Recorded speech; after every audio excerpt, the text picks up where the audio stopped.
This group here actually represents about 10 or 15 other families that have written statements ready, because this is a really inconvenient time for families. So the visual is 3 or 4 times more people than you're seeing right now. My name is Kaja Meade. I'm the mother of 2 children, 3.5 years old and 9 months old. We've lived on the island for a little over 2 years, and we moved here from Midtown East. And we've actually recently bought an apartment in Rivercross and plan to stay. That's my stroller. It's a double stroller, which I need. I need to go to the city every day for my preschool-age child. And because my children cannot walk the distance necessary in the city without a stroller, and I cannot take that stroller, I have to take cabs. Perhaps you'd like to see my recent taxi bills. When I take a taxi, I have to pay for an Uber with a car seat, or I have to take this car seat, frame, belt, carrier, and air seat for my toddler. I wear my infant. My toddler has a car seat appropriate for a taxi. It includes a bubble butt so that the seat fits him, and then my infant goes in this seat when I get into a cab.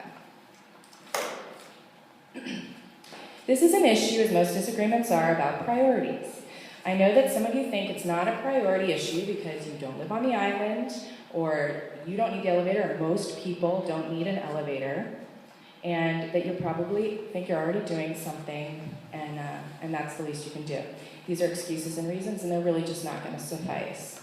I ask that you first think about your image. What I want you to hear tonight is that no matter what you think you're doing or what you say you're doing, to us on the ground, it feels like you're doing nothing. Every day, every one of us needs help negotiating stairs, thinks of you multiple times a day, and we talk about you to others around us, and these thoughts and comments are not good. We are frustrated, confused, marginalized, saddened, hurt, physically or emotionally, scared, stressed, and annoyed. We blame you for this, whether it's fair or not. And as public servants, you need to focus on this very regular and very real frustration as an urgent priority for yourselves.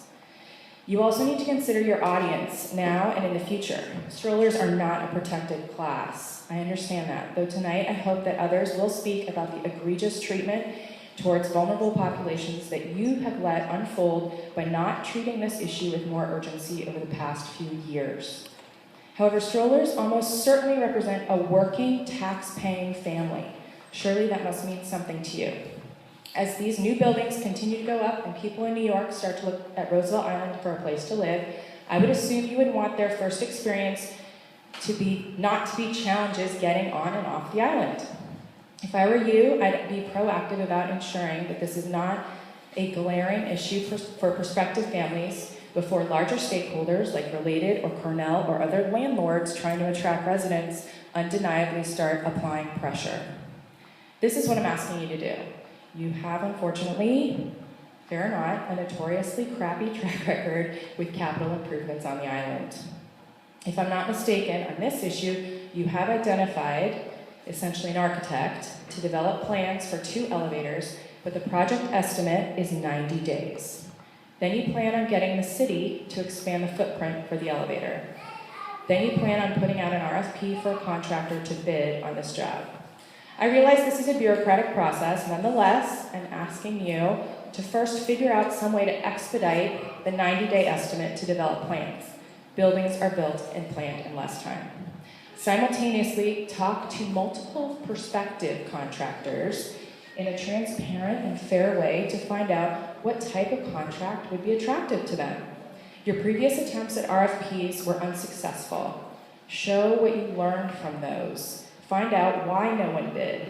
Was it too little money? What was the problem? Be open with us on how we can help you advocate for city support to expand the footprint or approve the plans. Your job, as I'm sure you're aware, is public service. While your agenda's priorities are numerous, you have missed the fundamental issue to living on an island, that is getting on and off the island in a reliable and efficient, and in the case of attracting businesses that want to be here because a consumer base is growing here, in an attractive and easy way. I can't believe I actually have to say that. You do need to realize that this problem is only going to get worse for you unless you find a way to expedite the steps that you've suggested are in place, rather than making them a red herring of hope.